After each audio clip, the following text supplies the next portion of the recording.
여러분, 저 지난 영상에서 응원받고 완전 자신감 회복했잖아요. 사실 이게 막 비교를 하려고 얘기를 꺼낸 건 아니고 괜히 스스로 좀 걱정되는 마음에 좀 푸념을 뱉은 거였는데 혹시 이게 비교처럼 들렸을까 싶더라고요. 절대 그런 뜻 아닌 거 아시죠? 여러분 말씀대로 각자만의 매력이 있다는 거 저도 너무 잘 알아요. 덕분에 힘 많이 얻었으니까 앞으로 더 멋지게 성장하는 모습 보여드릴게요. 토요일 미스테리 디바 메이입니다. 24살이던 나마이 미치에는 삿포로의 한 금융기관에서 일하던 평범한 직장인이었어요. 밝고 긍정적인 성격으로 회사에서도 또 친구들 사이에서도 인기가 많았다고 해요. 그러던 1990년 12월 19일, 미치에는 평소답지 않게 조금 늦잠을 자서 급하게 출근을 하게 돼요. 좀 서두른 덕분인지 다행히 지각은 면했죠. 그렇게 여느 날처럼 일을 마친 뒤에 저녁 8시 반쯤 퇴근을 하게 됩니다. 같이 귀가하던 동료와 지하철역 앞에서 우리 내일 보자 인사를 나눈 후 헤어지게 되죠. 미치에는 아버지가 다른 지역으로 발령을 받게 되면서 어머니와 여동생 이렇게 셋이서 함께 살고 있었어요. 어머니 스미코 씨는 슬슬 딸이 퇴근할 시간이 다가오니까 딱 맞춰서 밥 먹여야겠다 저녁을 준비하고 있었습니다. 그런데 이상하게도 딸의 퇴근 시간이 지나도록 얘가 돌아오질 않는 거예요.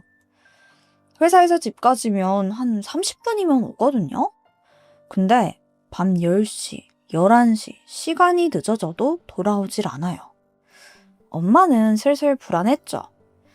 근데 다 큰 성인이 하루 정도 좀 늦게 들어온다고 뭐 경찰 부르고 이러는 게 오밤중에 괜한 소동이 되지 않을까 좀 조심스러운 마음이 들더라고요. 뭐 회식이 있나? 약속이 있나? 금방 돌아오겠지. 그렇게 딸을 기다리다가 어머니는 스르륵 잠에 듭니다. 그렇게 다음날 아침, 어머니 스미코 씨는 퍼뜩 눈을 떴어요. 아이고, 이거 미치에 어제 집 들어왔나? 딸 방을 들어가 보는데, 들어온 흔적이 없습니다. 딸 미치에는 단 한 번도 무단 외박을 해본 적이 없거든요. 그제야 엄마는 정말로 무슨 일이 생긴 것 같다는 마음에 불안감이 밀려왔어요. 이 지역이 삿포로라고 했잖아요. 요즘 여행지로도 한국에서 되게 핫해서 아시는 분이 많을 텐데 여기가 겨울에는 눈이 정말 많이 오거든요. 연간 강설량이 거의 5m에 달한다고 하니까 솔직히 말 다 했죠.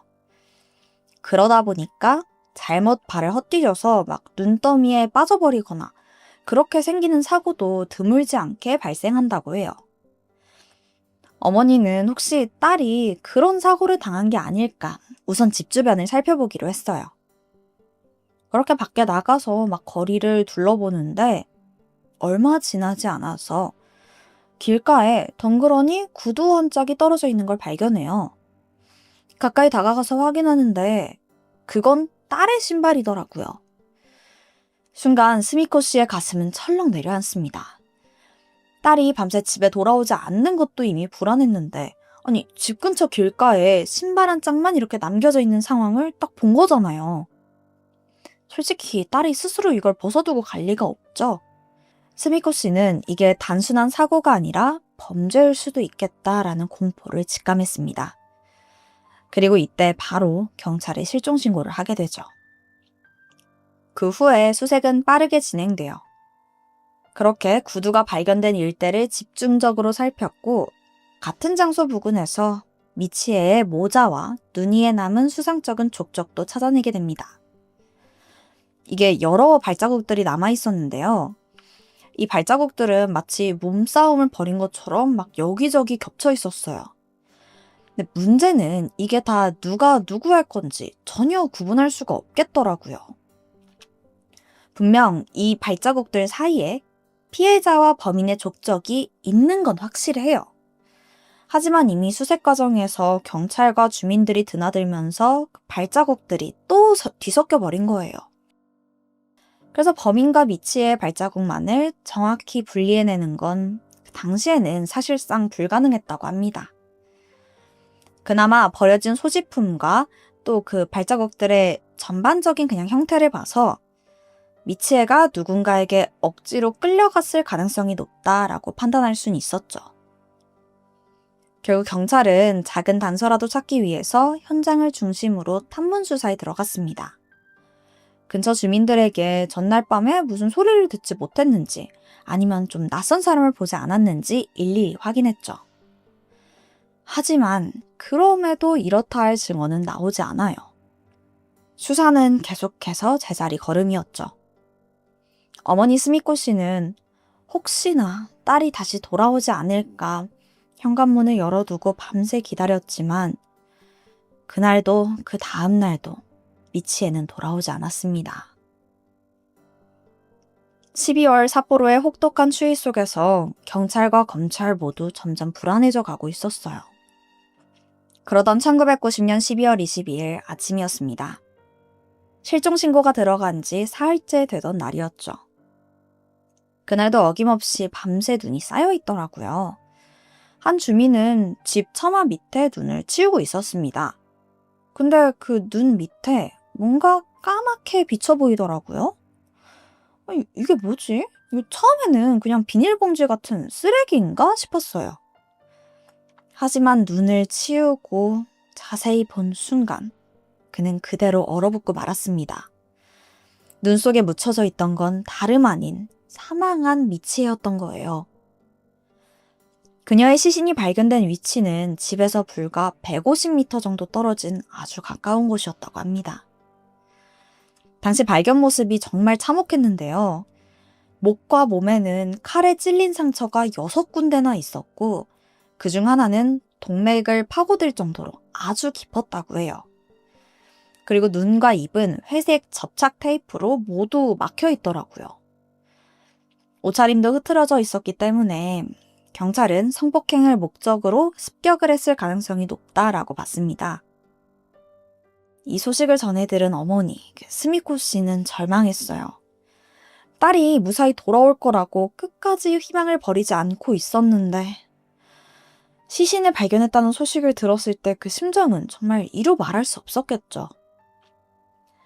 경찰은 곧장 이걸 살인사건으로 전환하고 수사에 들어가게 됩니다. 우선 현장의 정황을 토대로 범행의 목적을 분석했어요. 첫째, 피해자의 옷차림이 심하게 흐트러져 있었다는 점. 둘째, 눈과 입을 테이프로 다 막아뒀다는 점. 셋째, 계획적이기보다는 충동적으로 범행을 저지른 뒤에 시신을 서둘러 은폐한 걸로 보이는 점. 그러니까 이 세 가지 단서를 종합해서 범인이 성폭행을 시도하다가 뜻대로 되지 않자 살해로 이어졌을 거다라고 추정했습니다. 동시에 미치의 소지품을 하나하나 정밀 감식하기 시작해요. 그리고 여기서 낯선 지문 하나를 발견하게 되는데요. 미치의 가방 속에는 그녀의 예금 통장이 들어있었습니다. 거기에 다른 사람의 지문이 발견된 거예요. 이건 수사의 중요한 열쇠가 될 것처럼 보였습니다. 하지만 이 사건이 생각보다 간단하지가 않아요. 자, 우선 그 지문을 분석한 결과 한 남자와 일치했는데요. 그건 22살이던 무직 청년 나카타 료지의 거였어요. 놀라운 건 료지가 미치에와 같은 고등학교를 다녔던 후배였더라고요. 근데 두 사람 사이에 특별한 교류나 친분은 전혀 없었다고 해요. 대체 왜 그의 지문이 미치의 예금 통장에 남아있었던 걸까요? 물론 이 지문 하나만으로 그가 범인이라고 단정할 순 없겠죠. 그래서 경찰은 우선 료지를 중요 참고인으로 삼고 증언을 확보하기 위해서 곧장 그의 자택으로 향했습니다. 그렇게 도착한 집안은 이상할 만큼 고요해요. 료지의 흔적은 보이지 않았고 집은 당연히 비어 있었죠. 순간 경찰은 강한 의심을 느꼈습니다. 이 사람이 단순히 집을 비운 걸까요? 아니면 무언가를 검추려고 사라진 걸까요? 결국 경찰은 그의 행적을 쫓기 위해서 집 내부를 정밀 수색하기로 결정합니다. 책상, 서랍, 이불 속 책꽂이 사이 막 뒤지던 중에 경찰이 섬찟한 메모 한 장을 발견하게 돼요. 거기에 뭐라고 써 있었냐면요. 나쁜 짓을 저질러 버렸어. 잡히고 싶지 않으니까 도망가야겠지? 이거 누가 봐도 평범한 메모가 아니죠. 게다가 수상한 흔적은 이 메모뿐만이 아니에요. 또 다른 단서도 발견하게 되는데요. 집안에서 회색 테이프를 발견하거든요. 근데 이게 피해자의 눈과 입을 막았던 그 테이프랑 동일하더라고요. 재질과 두께가 정확히 일치했고 찢긴 단면마저 사건 현장에서 발견된 테이프와 딱 맞아떨어져요. 이게 단순한 우연일 리가 없잖아요. 경찰은 이때 이 료지가 단순 참고인이 아니라 주요 용의자겠구나 라고 확신했습니다. 그렇다면 여기서 잠깐 이 료지에 대해서 좀 알아보자면 그는 1968년 삿포로에서 태어났어요. 사건 당시에는 겨우 22살이었죠. 키는 175cm에 보통 체격, 또 쌍꺼풀이 없는 긴 눈매에 앞머리는 느슨하게 파마가 되어 있었다고 합니다. 또 독특한 신체적 특성을 가지고 있었는데 특히 덧니가 심했고 오른쪽 귀가 약간 접힌 듯한 독특한 형태였다고 해요. 근데 이 귀가 특징이다라고 보는 게 좀 앵스러울 수 있어요. 근데 귀는 전체적으로 연골 구조라서 약간의 교정은 가능해도 전체적인 모양을 완전히 바꿀 수는 없다고 해요. 심지어 사건이 발생한 90년대에는 그 기술이 더더욱 부족했고요. 실제로 현재까지도 FBI를 비롯한 해외 수사기관들이 이 귀 모양을 지문처럼 개인을 식별하는 단서로 활용할 정도입니다. 그만큼 이 귀는 사람마다 고유하고 쉽게 바뀌지 않는 특징이라는 거죠. 솔직히 이 범인의 신체적 특징이 되게 좀 특이하잖아요. 그래서 경찰은 그가 금방 잡힐 거라고 생각했어요. 하지만 여기서 큰 문제가 있었습니다. 나카타 료지는 당시 무직이었어요. 그러니까 직장도 없고 일정한 생활 패턴조차 없다는 뜻이죠. 그러다 보니까 그의 동선을 특정하기가 극도로 어려웠습니다. 결국 수사를 공개 수배로 방향을 틀 수밖에 없는 상황이 된 거예요. 경찰은 즉시 신상 포스터를 제작해서 사건이 발생한 삿포로는 물론이고 인근 지역에까지 싹 배포했어요. 신문과 방송에도 연일 긴급 속보를 내보냈고요. 22세 무직 청년 나카타 료지 수배 중. 이 전단과 방송은 순식간에 전국으로 퍼져나갑니다. 그 후 일본 전역에서 나 이 남자 봤어요 라는 제보가 빗발쳐요. 접수된 건수만 해도 무려 400건이 넘을 정도였죠. 하지만 이상하게도 그 많은 제보들 속에서 결정적인 위치 정보를 알아낼 만한 증언은 단 한 개도 없더라고요. 경찰은 총 6만 명에 달하는 수사 인력을 투입해서 열차, 객차, 여관, 술집, 노숙자 쉼터까지 샅샅이 뒤졌어요. 그리고 목격자 재탐문도 수백 번 반복했고요. 그럼에도 불구하고 료지는 그림자처럼 자취를 감춰버렸습니다. 어머니 스미코 씨는 이 답답한 마음에 라디오와 신문에 직접 나와서 눈물로 호소해요. 제발 이 얼굴을 본 적이 있다면 경찰에게 알려달라고요. 하지만 사건은 아무런 진척이 없었고 시간만 잔인하게 흘러갔죠. 그렇게 2005년 12월 19일 사건이 발생한 지 15년째 되던 날이었습니다. 그리고 이날 미치의 살인사건에 대한 공소시효가 만료돼요. 아이러니하게도 그해 일본에서는 살인죄 공소시효를 기존 15년에서 25년으로 연장하는 법 개정이 이뤄졌습니다. 하지만 안타깝게도 이 사건에는 적용되지 못했는데요. 바로 소급 입법 금지 원칙 때문이에요. 이걸 쉽게 말해서 범죄가 일어났을 당시의 법으로만 사람을 처벌할 수 있고 나중에 법이 바뀌더라도 이미 예전에 일어난 사건에는 이 새로운 법을 적용하지 못한다 이런 뜻이에요. 공소시효가 만료되던 날 미치의 어머니 스미코 씨는 시계를 보면서 오늘로 내 딸의 사건이 일본 법에서 사라져버리는 거냐며 눈물을 흘렸다고 전해져요.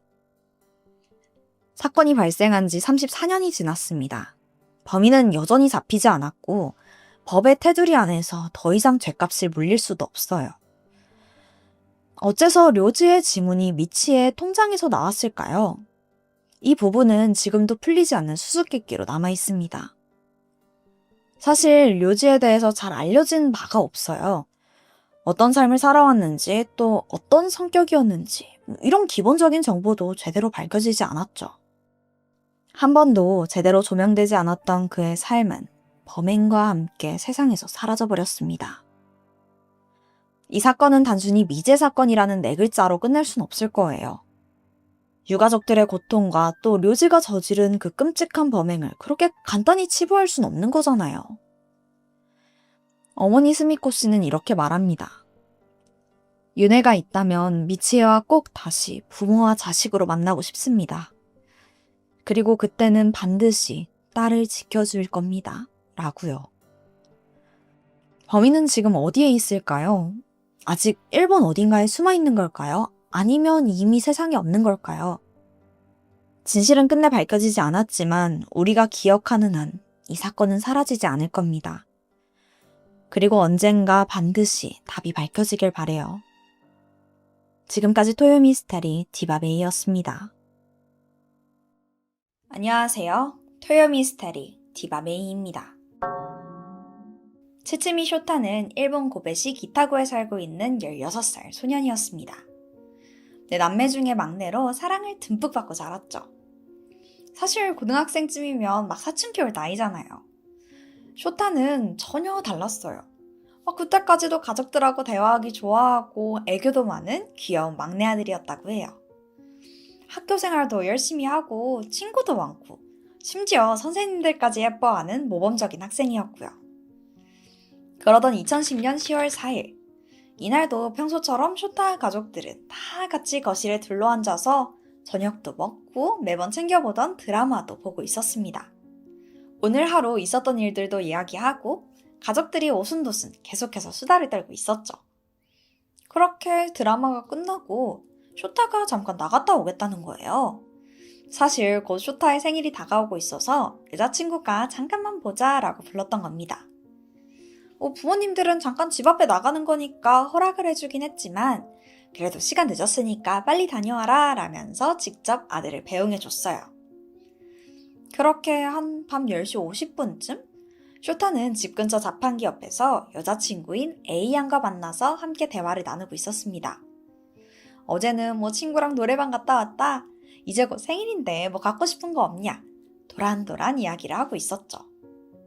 그런데 이때 A양이 뭔가 불길한 시선을 느껴요. 그렇게 주변을 둘러보니까 좀 떨어진 길 건너편에 웬 남성이 둘을 뚫어져라 쳐다보고 있는 거예요. 솔직히 밤도 늦었고 무섭잖아요. 쇼타, 근데 저 남자 좀 기분 나쁘지 않아? 그러게? 그 대답이 끝나자마자 남성이 커플을 향해 빠르게 다가옵니다. 쇼타는 불안감을 느끼고 우선 A양을 보호하려고 했어요. 그런데 그 순간 남성이 주머니에서 칼을 꺼내 들었고 쇼타는 다급하게 외칩니다. 당장 도망가! 이 말이 끝나기가 무섭게 남성은 그의 목에 칼을 찔러 넣어요. 그리고 몇 번이나 공격을 합니다. 겁에 질린 A양은 완전 패닉에 빠져서 우선 도움을 요청하기 위해 몸을 피했어요. 그리고 일단 친구들에게 연락을 해두고 다시 현장으로 돌아갑니다. 남자친구가 너무 걱정이 돼서 확인해 보려고 갔던 거예요. 아까 갔던 그 자판기 앞은 아무 일도 없던 것처럼 고요했어요. 둘 다 어디 갔지? 쓱 둘러보는데 어디선가 희미한 신음소리가 들렸죠. 그리고 그 소리를 따라가자 조금 떨어진 길거리에 피투성이가 된 채 쓰러져 있는 쇼타를 발견합니다. 다행히 아까 연락을 받았던 친구들이 경찰과 구급차를 불러줬어요. 빠르게 응급실로 옮겨졌지만 이송 과정에서 과다출혈로 결국 그는 사망하고 맙니다. 이 사실은 곧 부모님에게 알려져요. 밤늦도록 돌아오지 않는 아들을 걱정하고 있던 참이었죠. 가족들이 급하게 병원으로 향했고 막내 아들의 사망 소식을 전해 듣습니다. 당시 아버지가 그날을 기억하기론 그 차갑게 식은 아들의 손을 계속해서 쓰다듬고 있었다고 해요. 그 이유가 너무나 속상한데 자신의 온기를 조금이라도 나눠주면 혹시라도 아들이 깨어나지 않을까 하는 마음에 도저히 그 손을 놓을 수 없던 거예요. 하룻밤 사이에 사랑하는 막내 아들을 잃은 이 가족들의 마음이 얼마나 아팠을지 감히 상상도 가질 않아요. 한편 경찰은 수사에 즉각 돌입했습니다. 처음에는 금방 해결될 거라고 생각했어요. 결정적인 목격자 A양이 있었잖아요. 범인은 일면식도 없는 사람이었지만 다행히 그녀가 생김새를 기억하더라고요. 경찰은 A양의 증언을 토대로 몽타주를 제작합니다. 키는 160에서 170 사이, 약간 통통한 편이고 눈썹이 진했고 또 얇고 날카로운 눈매에 뻗친 곱슬머리까지 이 특징을 하나하나 묘사했죠. 게다가 얼마 뒤 현장으로부터 한 100m 정도 떨어진 도랑에서 흉기로 보이는 식칼을 발견합니다. 하지만 여기에서 쇼타의 혈흔은 발견됐지만 지문이라던가 범인의 흔적은 전혀 남아있지 않았어요. 아마도 범인이 모두 지워버린 거겠죠. 그나마 쇼타가 사건 당시 입고 있었던 셔츠에서 제3자의 DNA가 검출됐지만 그 어떤 범죄자하고도 일치하지 않았고 결국 수사에는 큰 도움을 주지 못했습니다. 안타깝게도 당시 해당 지역에 CCTV도 없었어요. 몽타주와 DNA라는 결정적인 증거가 있는데도 이상하게 도무지 범인의 실마리가 잡히지 않는 겁니다. 이 답답한 상황 속에서 가족들은 가만히 있을 수가 없었어요. 어떻게든 작은 제보라도 받기 위해서 인터넷 사이트나 아들이 평소 자주 이용하던 블로그에 글을 올려요. 혹시 이 사건에 대해 아는 부분이 있다면 제발 연락달라고 글을 업로드했던 거죠. 근데 반응이 좀 이상해요. 게시글에 악플이 막 달리기 시작하는 겁니다. 알고 보니까 기자들이 이 사건에 대해서 기사를 쓸 때 쇼타의 이런 사진들을 사용했고 이 모습만 보고는 사람들이 다 멋대로 판단한 거예요. 뭐야? 얘 완전 양아치 아니야? 그리고는 그냥 양아치가 양아치 죽인 거네. 이 사건으로 쓰레기 하나 사라진 거다. 이런 말도 안 되는 댓글을 달았던 거고요. 물론 쇼타가 머리를 밝게 염색한 상태이긴 했어요. 근데 일진이고 그래서 그런 게 아니라 그냥 방학이라서 기분 전환으로 염색했던 거예요. 애초에 양아치 같은 애들이랑 전혀 관련도 없었고요. 하지만 이런 소문은 사그라들질 않았고 나중에 가서는 교장 선생님까지 나서서 쇼타는 학교 생활에 아무런 문제가 없었던 착한 학생이었다라고 대변해줄 정도였죠. 하지만 그에게 씌워진 프레임은 쉽게 변하지 않았고 이렇다 할 정보도 들어오지 않습니다. 그래도 가족과 친구들은 포기할 수 없었어요. 그들은 전단지를 만들어서 막 배포했고 직접 막 정보를 수집하기도 해요. 나중에는 현상금까지 걸었지만 이 노력들이 무색하게 사건에는 진척이 없었습니다. 그 사이 시간은 훌쩍 흘러 무려 11년이나 지나고 말아요. 그러던 2021년 경찰서로 한 제보가 들어오는데요. 이게 좀 솔직한 거예요. 한 남성이 자기가 사람을 죽였다라고 막 떠벌리고 다닌다는데 이 내용이 쇼타 살인사건과 너무 비슷하다는 거죠. 경찰은 지푸라기라도 잡자라는 생각에 그에 대해서 조사를 해봅니다. 그는 28살이던 남성 B씨로 그냥 멀쩡히 회사 다니던 평범한 사람이에요. 근데 알고 보니까 그가 그 11년 동안 중국에서 살다가 독일로 축구여행 갔다가 내내 해외에서 살았던 거죠. 그래서 아마도 수사망을 피할 수 있었던 것 같아요. 그러니까 아예 조사 대상자조차 되질 않았었던 거죠. 근데 이 제보를 받았다고 해도 범인인 게 확실해야 되잖아요. 결국 경찰은 쇼타의 셔츠에서 발견됐던 범인의 DNA와 B씨의 DNA를 대조해봤고 그 결과 100% 일치했습니다. 이 사람이 범인 맞는 거예요. 11년 만에 진범을 찾아낸 거죠.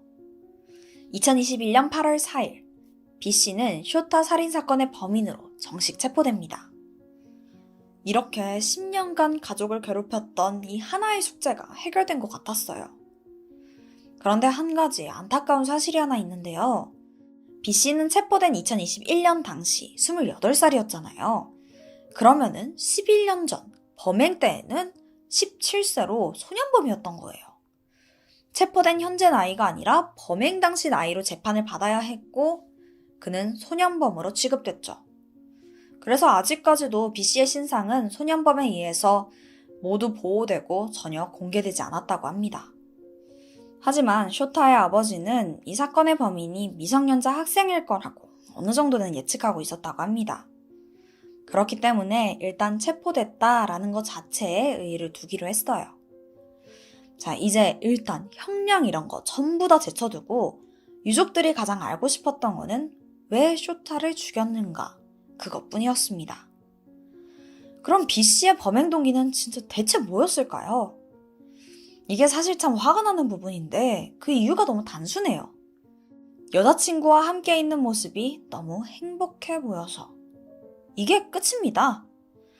사실 자신이 고등학생 때 만났던 여자친구가 불량그룹 남학생을 짝사랑하면서 차였고 사건이 일어나기 얼마 전에는 일진들의 이지매로 다니던 학교를 자퇴했었대요.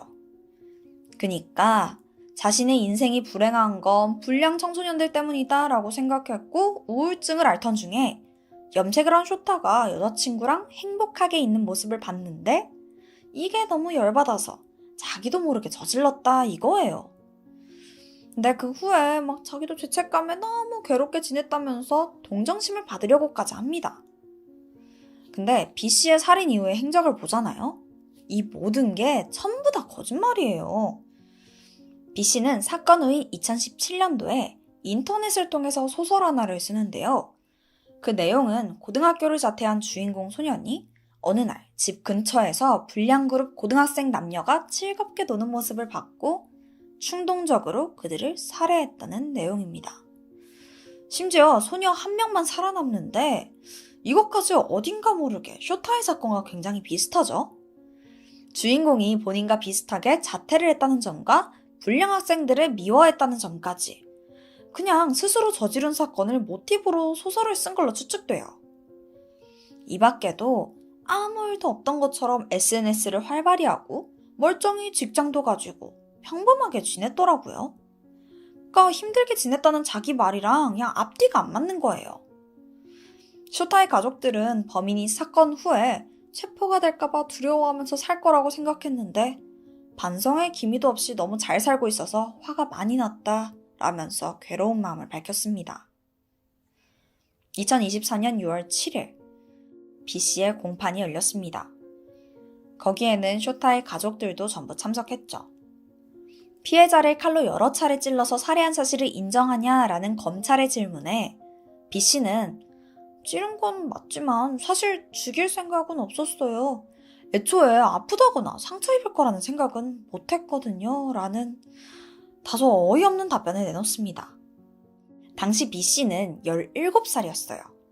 어리다면 어리다고 볼 수 있는 나이겠죠. 하지만 그 나이에 칼로 사람을 찌르면 죽을 거다라는 걸 모르는 애들이 있을까요? 재판부는 당연히 그의 의견을 전혀 받아들이지 않습니다. B씨를 진찰한 정신과 의사도 조현병을 가장한 꾀병을 부리는 것 같다라는 입장을 밝혔죠. 결국 B씨는 징역 18년형을 선고받습니다. 사실 이게 소년범으로는 굉장히 이례적인 결과예요. 특히 당시에는 개정 전 소년법을 적용받았기 때문에 아마도 최대 15년형이 나오지 않을까라고 예측을 됐었거든요. 쇼타의 가족들은 그의 죗값으로 징역 18년이 절대 타당하다고 생각하진 않지만 소년범 재판에 한 획을 긋는 성과를 이루었다고 생각한다면서 그래도 안심하는 마음을 밝혔습니다. 하지만 B씨는 선고 직후 항소했고 항소심은 여전히 진행 중으로 알려져 있습니다. 여전히 자신의 범행을 전혀 반성하고 있는 것 같지 않죠. 쇼타의 가족들은 소중한 막내 아들을 잃기 전의 생활로는 결코 돌아갈 수 없을 겁니다. 유가족들은 피해자에게 끝은 없다며 또 다른 피해자 가족들을 위한 지원 제도를 늘리기 위해 힘쓰고 있다고 전해져요. 그 무엇으로도 이겨낼 수 없는 슬픔을 극복하기 위해 끝없이 노력하고 있는 거죠. 안타깝게 생을 마감한 쇼타 군의 명복을 빕니다. 지금까지 토요미스테리 디바 메이였습니다.